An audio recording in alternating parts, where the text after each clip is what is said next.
O que seria pior? Um cristão nominal ou um cristão desigrejado? Ou seja, um cristão que está na igreja, mas só nominalmente porque ele não vive o evangelho, ou um cristão que tenta viver o evangelho, mas não está na igreja porque não aguenta mais certo tipo de igreja, não consegue mais participar de alguns tipos de igreja que, infelizmente, em alguns lugares são os únicos modelos de igreja que existem.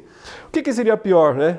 Eu acredito que o pior, em tese, é o cristão nominal, é o pior. Por quê? Porque ele está dentro de uma igreja, mas não vive como um verdadeiro cristão. Então, ele está perdendo seu tempo e ele está atrapalhando outras pessoas lá. E no final das contas, né, ele vai ser o único que vai pagar por isso, porque ele não terá a vida eterna, ele não crê de verdade, ele é um hipócrita. Então, fica tudo escondido abaixo da superfície, né? O rosto expressa algo que o coração não sente, né? As mãos fazem expressões, gestos que não vêm do coração de fato, e as palavras são vazias por sua vez.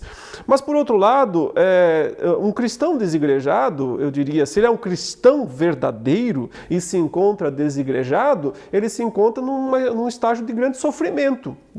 Não tem como um cristão verdadeiro estar sem igreja e estar numa boa, se sentir bem, porque necessariamente ele sente falta do corpo. Se ele é um membro não vive isolado, não consegue viver sozinho, ele sente falta do corpo, ele precisa do corpo, até porque ele é ajudado pelo corpo, tá? E essa é a parte até menos importante aqui que eu quero destacar, porque ele também ajuda o corpo. E é nesse ponto que quando ele se recusa a contribuir com o corpo, com o seu dom, com os seus talentos, ele está sendo egoísta, porque ele está vivendo a vida centrada apenas em si mesmo. Então, um verdadeiro cristão, se ele está desigrejado, porque ele não tem uma igreja que ele pode frequentar naquele lugar, ele vai sofrer, certamente. Ele poderá continuar sendo um crente dessa maneira, mas ele vai desejar ansiosamente ter um lugar para se reunir, poder cultuar ao Senhor com outros verdadeiros irmãos. E muitas vezes, aí fica a dica, inclusive, se pode ser a sua situação,